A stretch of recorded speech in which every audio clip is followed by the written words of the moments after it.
छत्तीसगढ़ कांग्रेस के वरिष्ठ नेता और leader of opposition Charandas Mahant ने एक कंट्रोवर्शियल बॉम्ब ड्रॉप किया है।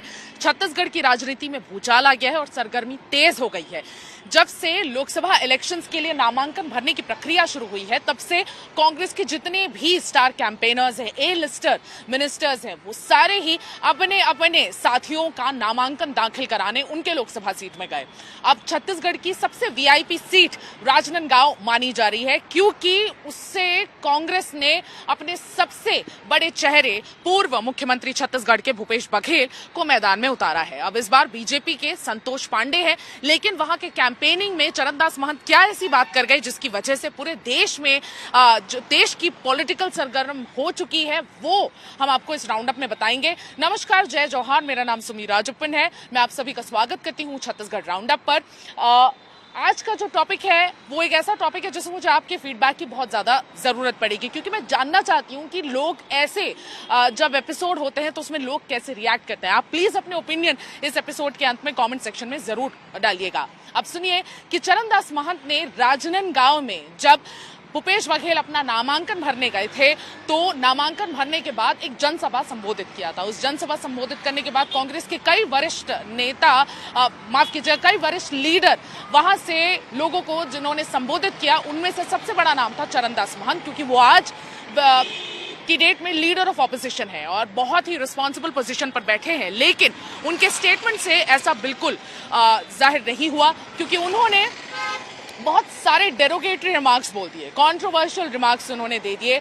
सबसे पहला कंट्रोवर्शियल रिमार्क उन्होंने किसी और पे नहीं बल्कि प्राइम मिनिस्टर नरेंद्र मोदी पर कर दिया, और ये रिमार्क ये था कि प्राइम मिनिस्टर नरेंद्र मोदी को मुंह फोड़ने वाला, लठ दिखाने वाला नेता छत्तीसगढ़ को चाहिए, पूरे देश को चाहिए। और अगर छत्तीसगढ़ में किसी में कुवत है कि वो नरेंद्र मोदी का मुंह फोड़ सके, तो वो कुवत सिर्फ और सिर्फ भूपेश बघेल के पास है। उन्होंने और भी लीडर्स का नाम लिया, जैसे कि देवेंद्र यादव जो यूथ लीडर है कांग्रेस का, उसका भी नाम लिया और कहा कि देवेंद्र यादव में भी ये बात है कि वो लठ दिखा सकता है नरेंद्र मोदी को, और इसलिए उन्होंने दरख्वास्त करते हुए लोगों से कहा कि आप लोग इन्हें वोट करें और एमपी बनाएं। इन्हें एमपी बनाएंगे तो ये दिल्ली जाएंगे और नरेंद्र मोदी का मुंह फोड़ेंगे और कहीं ना कहीं उन्हें बाहर निकालेंगे और चीन भेज देंगे। तो ये अपने आप में बहुत ही बड़ा कंट्रोवर्शियल रिमार्क था। और इसके अलावा भी देखा गया कि कांग्रेस का अभी धीरे धीरे जितने भी लोगों ने साथ छोड़कर गए हैं और कांग्रेस में जो अंदरूनी कलह है उसके लिए जितने भी लोग जिम्मेदार हैं, उस पर भी अपना गुस्सा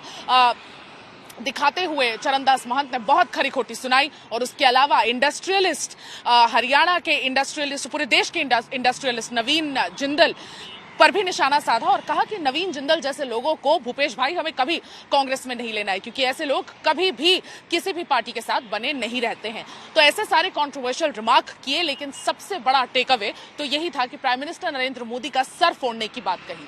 अब आप मुझे बताएं कि किसी भी लीडर का ये कहना, स्पेशली लीडर ऑफ ऑपोजिशन का ये कहना कि प्राइम मिनिस्टर के पोजीशन पे भले कोई भी बैठा हो, लेकिन प्राइम मिनिस्टर के पोजीशन पे जो बैठा है उस पोजीशन की गरिमा को हर्ट करते हुए ये कहना कि उनका सर फोड़ देना चाहिए, ये कितना सही और कितना गलत है, ये जरूर कमेंट सेक्शन में डालिए। लेकिन सबसे पहले देखिए कि छत्तीसगढ़िया भाषा में चरणदास महंत ने एग्जैक्टली राजनांदगांव में क्या कहा।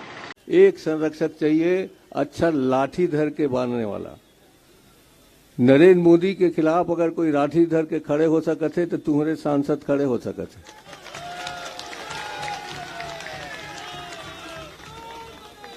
बाकी मन सीधवा साधवा है, और ये देवेंद्र भी खड़े हो सकते हैं। शिव लाठी धरे नहीं सके, गाड़ी दे सके। हम लाठी धरैया आदमी चाहिए, नरेंद्र मोदी के मूड फोड़ैया आदमी चाहिए, और रात दिन तंग करके यहाँ ले चीन भेजने वाला आदमी चाहिए। जी बिल्कुल, जिस तरह से आपने देखा कि बहुत ही तेज अंदाज में गुस्सा कहीं ना कहीं उनका फूट रहा था। और चरणदास महंत का जो अगर आप कैरेक्टर देखेंगे तो वो काफी शांत स्वभाव के भी हैं। कभी ऐसे कंट्रोवर्शियल रिमार्क बनाते हुए देखा नहीं गया है उनको, लेकिन पता नहीं अलग ही मूड में थे वो, और अलग ही मूड में वो बिल्कुल ऐसे कमेंट्स करते चले गए जिससे पूरे देश में कहीं ना कहीं बहुत एक गुस्सा फूट रहा है, स्पेशली बीजेपी कार्यकर्ताओं के समक्ष। और इसीलिए रायपुर में बूढ़ापारा के पास चरणदास महंत का पुतला फूंकने के लिए भी बीजेपी के सारे कार्यकर्ता जमा हो रहे हैं।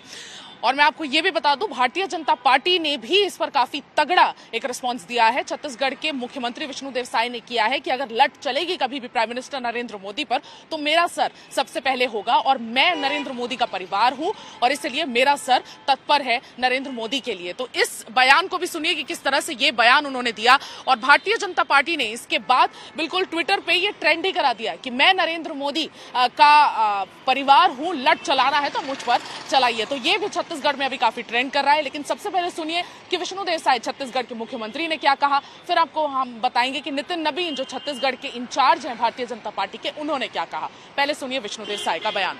यहाँ के नेता प्रतिपक्ष श्री चरणदास महंत जी ने जो हमारे यशस्वी प्रधानमंत्री जी के लिए कहा है, तो मैं कहता हूँ कि मैं भी मोदी का परिवार हूँ और पहला डंडा मुझे मारे। बिल्कुल नितिन नवीन का भी गुस्सा फट पड़ा और जाहिर सी बात है नितिन नवीन भी अभी प्रचार प्रसार कर रहे हैं भारतीय जनता पार्टी का लोकसभा आने वाले लोकसभा इलेक्शंस के लिए, और वो महासमुंद में थे। लेकिन रायपुर में ही उन्होंने ये बयान दिया महासमुंद निकलने से पहले। देखिए उन्होंने ये कहा, मैं भी हूं मोदी का परिवार और मैं कांग्रेस के नेताओं को कहना चाहता हूं कि पहली लाठी मुझे मारो। कहीं ना कहीं जिस प्रकार का अमर्यादित बयान देने का काम कांग्रेस के नेताओं ने किया है, उनको मालूम नहीं कि उनके इतिहास में भी जब जब उन्होंने बयान दिया, माननीय मोदी जी ने उसको अपने गहने के रूप में स्वीकार किया और कहीं ना कहीं देश की जनता ने जवाब दिया है। बिल्कुल, अब ये जो है नया जो सियासत है इसका नया तो मोड़ दे ही दिया है। लेकिन जानना यह जरूरी है कि भूपेश बघेल जिसके लिए स्टेटमेंट दिया है, जिसकी कैंपेनिंग के दौरान ये स्टेटमेंट चरणदास महंत ने दिया है, उनका क्या कहना है। और इसके लिए हमारी टीम लगातार लगी हुई है। लेकिन भूपेश बघेल का अभी तक कोई भी रिएक्शन नहीं आ पाया है। वो खुद अपना प्रचार प्रसार करने के लिए, लोकसभा आने वाले इलेक्शंस के लिए प्रचार प्रसार करने के लिए लगे हुए हैं। राजनांदगांव में हर एक गांव में जा रहे हैं और इसलिए उन्हें पकड़ना भी मुश्किल हो रहा है। लेकिन बहुत इंटरेस्टिंग होगा ये जानना कि भूपेश बघेल खुद क्या बोलते हैं। क्या सच में वो लट दिखा सकते हैं नरेंद्र मोदी को या प्राइम मिनिस्टर को। अब आप मुझे बताएं कि किसी भी एमपी या किसी भी रिस्पॉन्सिबल पॉलिटिशियन को क्या ये बात कहनी चाहिए, स्पेशली ऐसे सबसे सुप्रीम पोजीशन पे बैठे हुए ऐसे लीडर को। उस कहीं ना कहीं नरेंद्र मोदी की अगर रिस्पेक्ट ना करनी हो तो ना करें, लेकिन उस पोजीशन की रिस्पेक्ट करना हर एक पॉलिटिशियन का कर्तव्य है। आपका क्या सोचना है, फीडबैक में हमें जरूर बताएं। मैं सुमी राजप्पन आज विदा लेती हूँ। कल एक नए इंटरेस्टिंग टॉपिक के साथ आपके सामने फिर से हाजिर होंगी। तब तक मुझे और मेरे वीडियो जर्नलिस्ट राघवेंद्र पांडे को विदा दीजिए। नमस्कार, जय जौहर।